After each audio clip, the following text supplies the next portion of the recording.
Alright, Shalom Akim. I like to say Kal Halayim, Wahawadla, Yahweh, Bahashem, Yahushai, Bahashem, Kodash. Double honors the apostles, sandals of great millstone and rule well. Peace and blessing to the Akim around the world that pushes through to the four corners of the earth. Right, is Yaraba.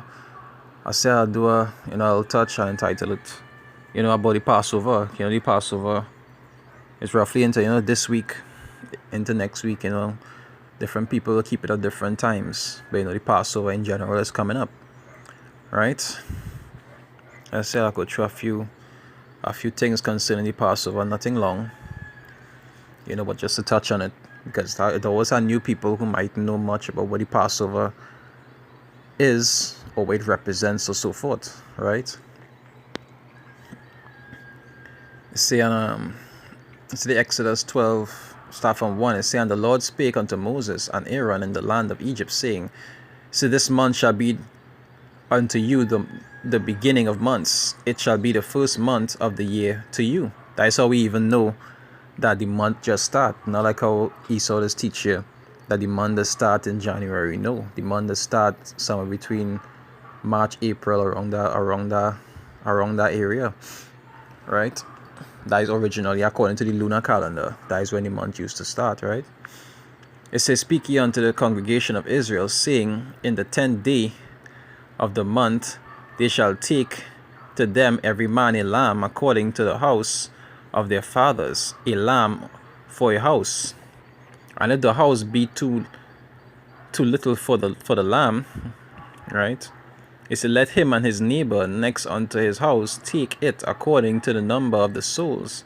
Every man according to his eating shall make your count of the lamb." Just count for the lamb, Salakia. It say your lamb shall be without blemish, right? It must not have any kind of fault in it. It must be spotless, right? "A male of the first year, ye shall take it out from the sheep or from the goats," right? But the usual thing brothers use is lamb, right? Brothers usually use lamb. It say, "And ye shall keep it up until the 14th day of the same month, and the whole assembly of the congregation of Israel shall kill it in the evening," right? "And they shall take the blood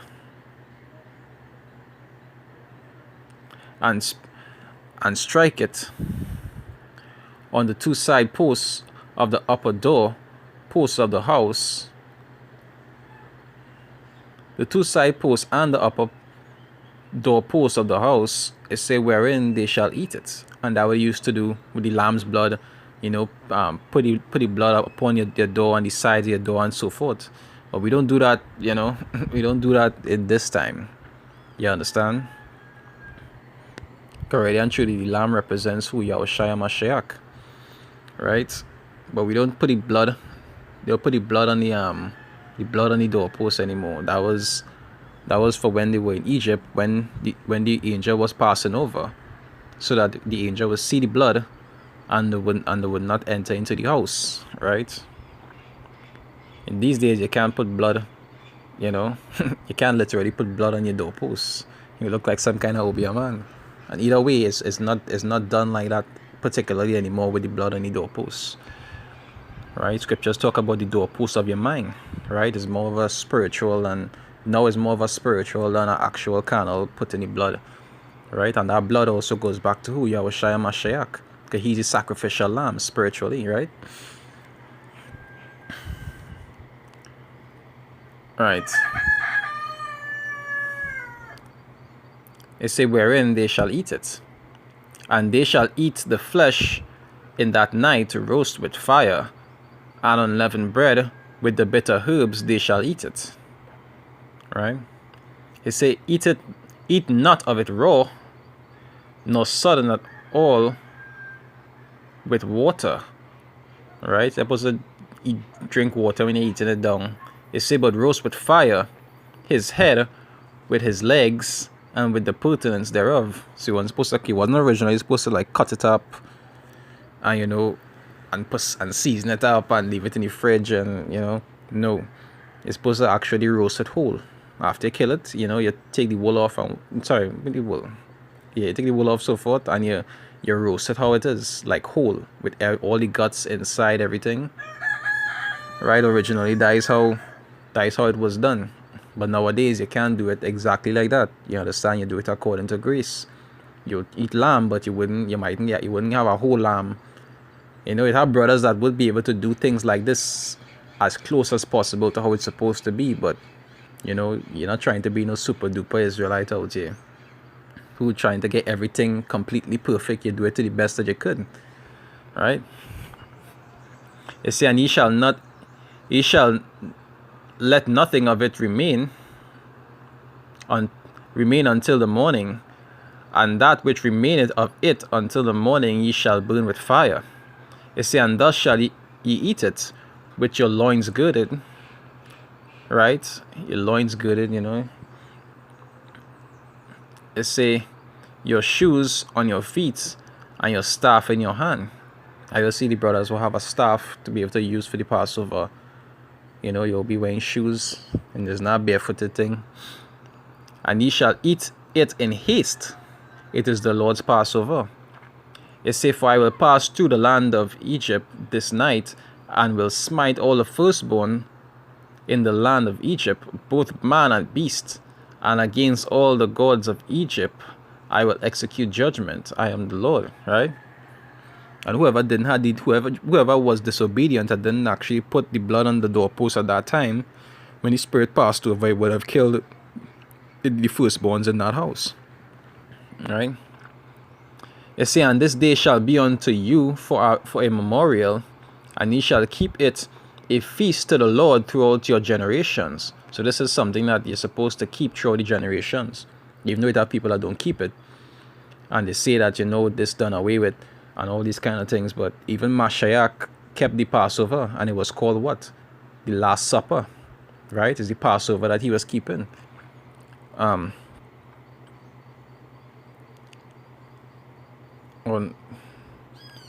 go to that just now. Yeah, keep it a feast. It say, and this day shall be unto you for a memorial, and ye shall keep it a feast unto the Lord throughout your generations. Ye shall keep it a feast by an ordinance forever. All right, I reach 14. That one is what Luke. That was Luke, I think it's 22. Verse 1. It say, now the feast of unleavened bread drew nigh, which is called the Passover. You understand? That is when the episode happened with Judas, when Satan entered into Judas, and then Judas went and do what he had to do. But it was the Last Supper was the Passover, which is something Mashiach even kept. All right? And even after that, they used to keep the Passover. It says, 7 days shall ye eat. Exodus 12:15. It says, 7 days shall ye eat unleavened bread. Even the first day ye shall put away leaven out of your houses. It says, for whosoever eateth leavened bread from the first day unto the 7th day, that soul shall be cut off from Israel. And that is show you that this was about what? Israel. It said that soul shall be cut off from Israel. You understand? It was an ordinance that was given to Israel, and it's an ordinance that Israel used to keep. I reach for 15. That was Deuteronomy 16 verse 16. It say Deuteronomy 16:16 says, 3 times in a year shall all thy males, which is the males of Israel, appear before the Lord thy power, in the place which he shall choose, in the feast of unleavened bread, which is the Passover, in the feast of weeks, and in the feast of tabernacles, and they shall not appear before the Lord empty. That way you'll see it had men who used to journey to keep the Passover. You understand? Many people used to journey to keep the Passover around that time. Even with Mary and Joseph, at the time when Yahushua was born, it was what? Around the Passover. And everybody was coming in around that time. So like, I'm going to pause this notification. Yes, I believe he was born around the Passover, and he also died around the Passover. 33 years later. Alright, nothing is coincidence. right? But this was an ordinance unto the men of Israel, and it was something we were supposed to keep unto our generations forever, right?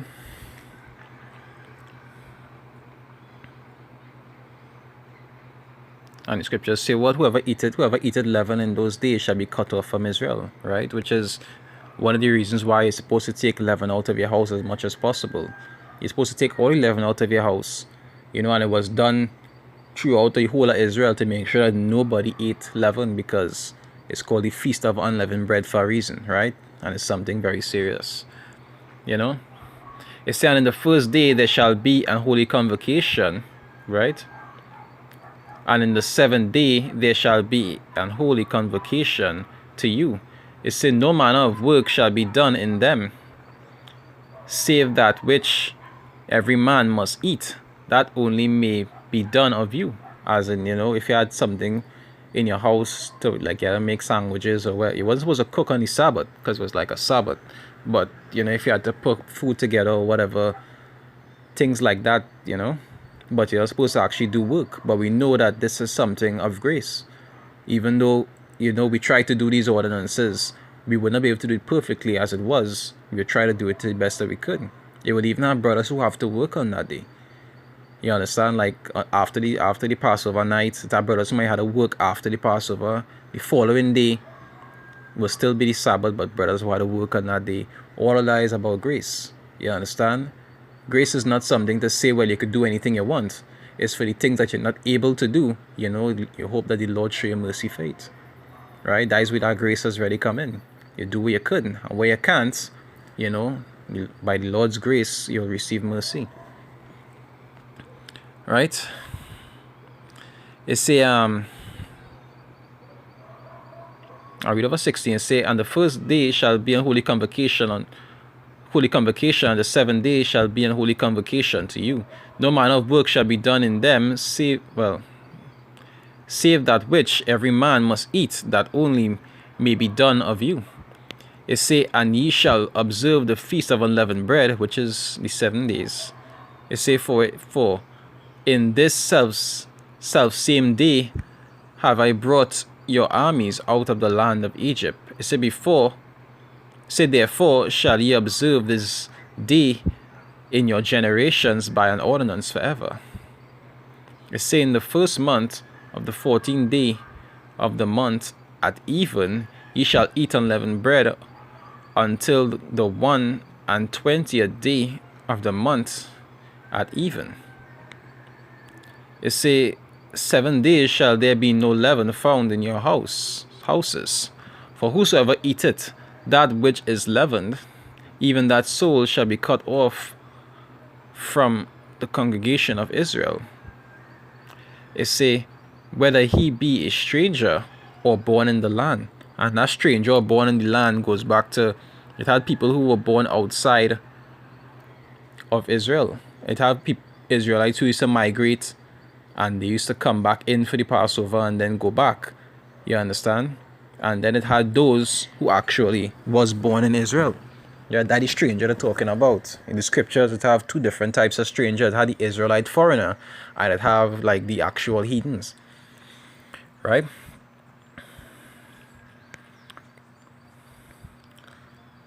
Save us. What? Oh. I show you some notification I click on by accident. Yeah. Verse 20 it says, she shall eat nothing leavened, ye shall eat out nothing leavened, in your habitation shall ye eat unleavened bread. You see, then Moses called for all the elders of Israel and said unto them, draw out and take you a lamb according to the families, and kill the Passover.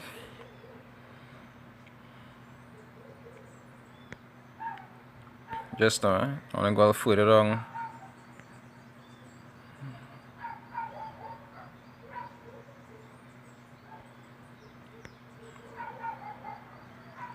Read 20 from 25. It say, and it shall come to pass when ye come into the land which the Lord will give you, according as he had promised, that ye shall keep this service.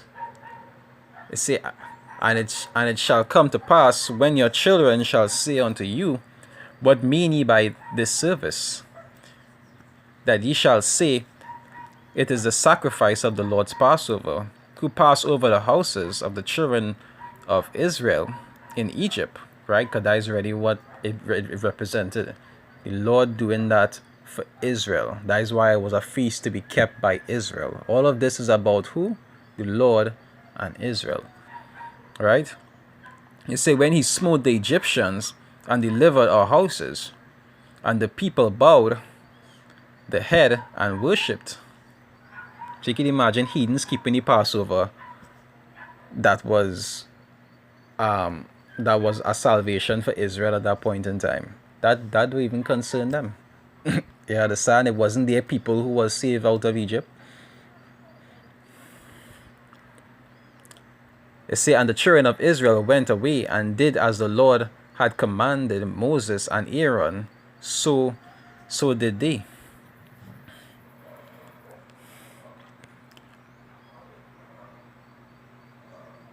Right? And it's always a practice, that brothers just do sometimes to always like make amends with brothers if they have any problems with a brother or so forth. Because the scriptures talk about keeping the feast without with leaven in your heart, right?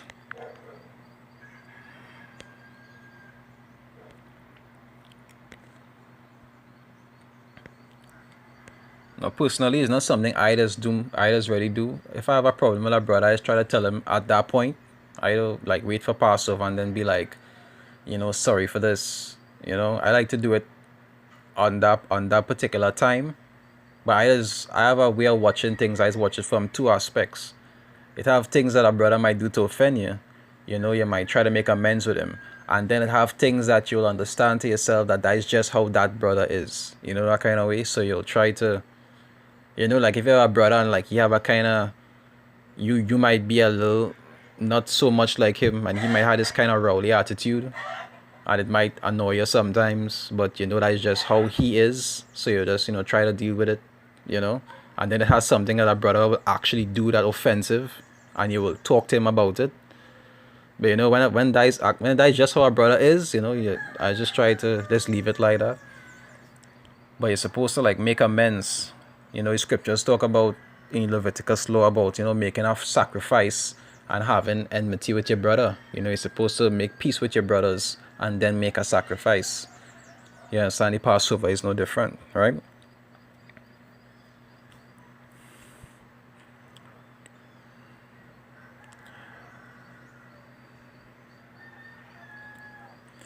First Corinthians 5, I'll start from 4, right? It's saying the name of our Lord Yahushua Mashiach, when ye are gathered together, and my spirit with the power of our Lord Yahushua Mashiach to deliver such and one unto Satan for the destruction of the flesh, that the spirit may be saved in the day of the Lord Yahushua.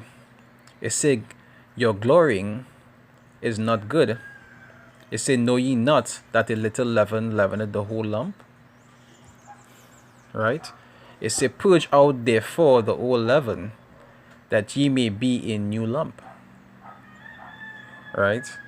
It say, as ye are unleavened, for even Mashiach or Passover is sacrificed for us. It say, therefore let us keep the feast, not with old leaven, neither with the leaven of malice and wickedness. You understand? But with the unleavened bread of sincerity and truth. Right? So it's not something to actually be doing and you're like holding malice to brothers and so forth. These are things that you either make amends or you understand that, you know, brothers would have disagreements. They would not see things eye to eye all the time. You either do one, work it out with them, or understand that y'all are just different. Just like with Paul and Barnabas when they had the disagreement with carrying along the other one. You understand, and they understood that they can't agree, so they split. But they wasn't hating each other like I hate Barnabas now because no. They understood that they see things differently, not eye to eye. So but it's not something to hold against and to have it in your heart to have hatred towards a brother or so forth. You understand? You gotta purge that out. Either you sort it out with him, or you come to the understanding that you all are different. But it's not something to hold. You're not supposed to be holding malice towards brothers and so forth. Right? All these things are practices to do before the Passover. And I would say in general, like I say, it's not something that I like to do when the Passover come around. I like to, if I'm gonna have a problem with that brother, is either I talk to him about it to try to work it out, or you might realize that that's just how the brother is, so you just leave things like that be. But you're not supposed to like continuously carry on anger towards brothers and so forth. You understand? You see, these are things to resolve, not just for the Passover, but in general. You understand? It's not something to do at all. Right?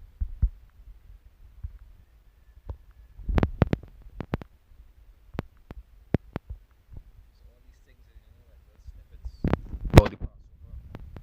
What it originally meant, things that you're supposed to do during the Passover, and so forth. Every campus had their particular service that leaders carry out, and they have it in different ways. GMS will have their service, IUIC will have their service, and so forth and so forth, and ISU, whoever else will have their particular service, how they go about it, right? But it's about where it originated from. The deliverance of Egypt, bitter herbs, unleavened bread, the lamb, consuming fire, to no leaven for 7 days. Alright, checking to see if I miss anything. Just making it a brief, not too long, but just to give like a little snippet of what the Passover really meant and what you're supposed to go about go through.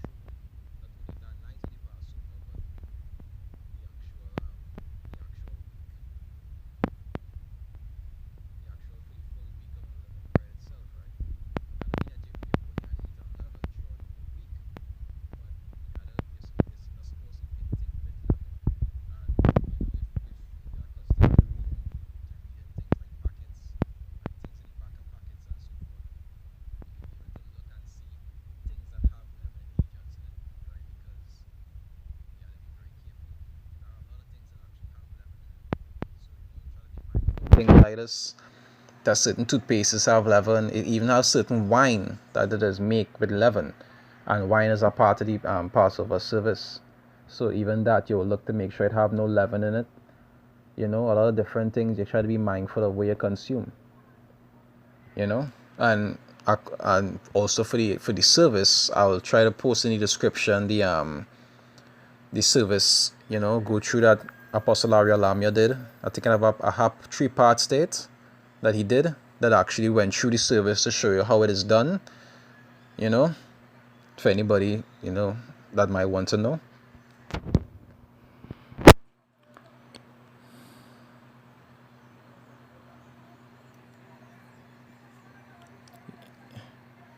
Yeah.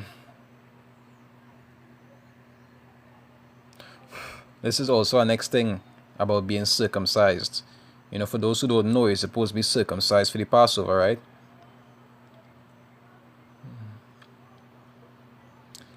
See, Exodus 12, I start back from 41, right? They say, and it came to pass at the end of the 430th year, even the self same day, it came to pass that all the hosts of the Lord went from the land of Egypt. It say it is a night to be much observed unto the Lord for bringing them out from the land of Egypt. It said this is that night of the Lord to be observed of all the children of Israel in their generations. And the Lord said unto Moses and Aaron, this is the ordinance of the Passover. There shall no stranger eat thereof. Right? And that stranger that can eat is the actual heathens. Heathens not supposed to take part in your Passover. Right? It's an ordinance unto Israel. It's not an ordinance unto the heathens. If you had any heathens within Israel at the point in time, they can't, all right, use my brethren. So in And the actual definition of brethren goes back to your own kind or your own kinfolk. You understand? Even though people use that as slang today, it actually means like one of your own people. You understand? You can't have a Edomite who you're calling your brethren and you have him taking part in the Passover. You and him will have to answer for that. You understand? You can't look at him and tell he's a Edomite, but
supposed to leave the house, to go and carry for somebody else, or you want to eat some tomorrow and you find it tastes nice.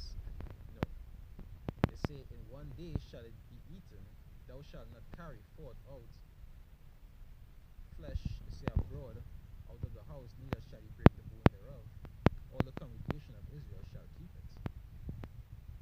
But like I say, this was an ordinance at that point in time. But in these days, if you don't even believe that you're from the nation of Israel and all these things, you can put yourself in problems, right? They say, and when a stranger shall sojourn with thee, and will keep the Passover to the Lord, let all his males be circumcised, and then let him come near and keep it. They say all his males be circumcised, which is the next thing, because it is not supposed to be taking part in the Passover uncircumcised, right? Now at the time, all of Israel was circumcised. Why? Because that was a normal ordinance. So any stranger who was born on the outside, if he was coming in to keep the Passover, you had to make sure he was circumcised, because everybody in Israel would have been circumcised already from the 8th day. That was the ordinance, right? They're supposed to be circumcised to keep this, right? He said, and then let him come near and keep it, and he shall be as one that is born in the land. You're supposed to treat him, as one of your own. For no uncircumcised person shall eat thereof. They say, one law shall be to him that is homeborn, and unto the stranger that sojourneth among you. Okay, Israel had a tendency that they used to treat people who wasn't born in Israel differently. You understand? So the Lord made ordinance where they couldn't do that, right? You see, right? Verse 50, it said, thus did all the children of Israel, as the Lord commanded Moses and Aaron, so did they. And it came to pass the self same day that the Lord did bring the children of Israel out of the land of Egypt by their armies.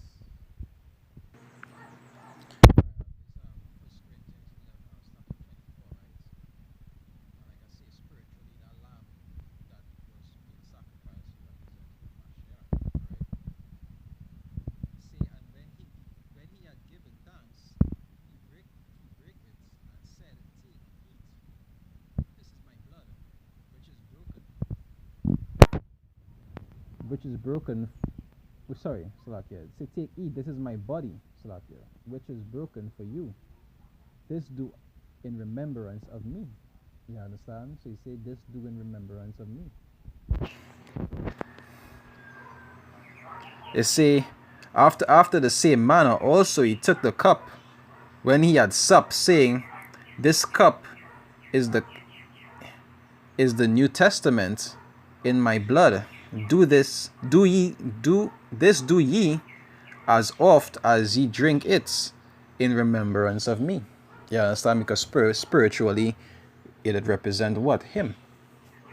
You understand? And the same way he was delivered from that Egypt, and is the same way that we go and be delivered from what? From this Egypt. But all of these things, the sacrificial lamb, all of that spiritually goes back to who? Mashiach, right?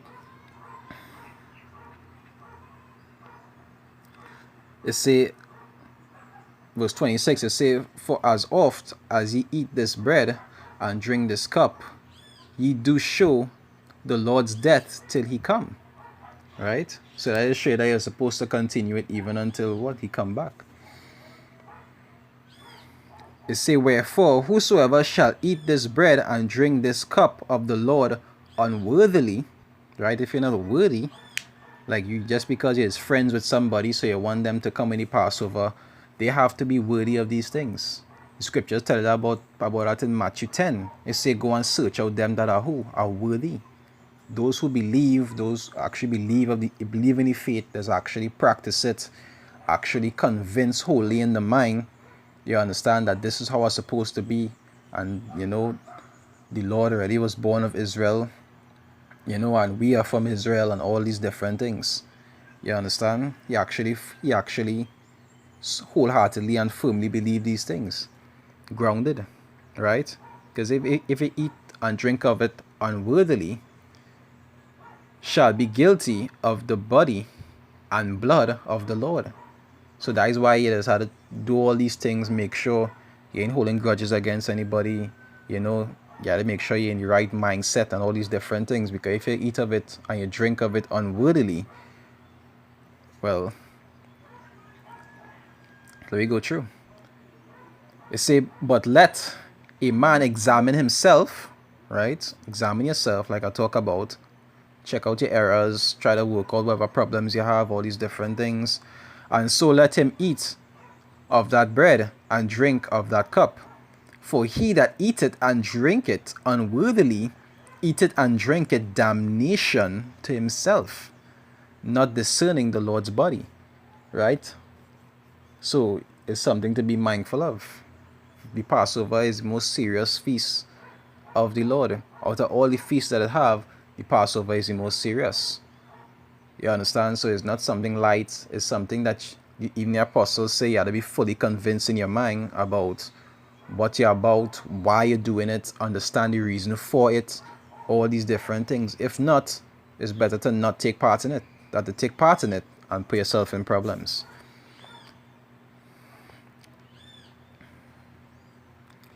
Right? Not discerning the Lord's body is say, for this cause many are weak and sickly among you, and many sleep. You understand? So I'll cut it off with that. I hope it was edifying. You know, to those who might have any further questions that I probably didn't touch on, they could always put it in the comments, you know, and I'll try to answer it. I hope it was edifying. With that, I say shalom.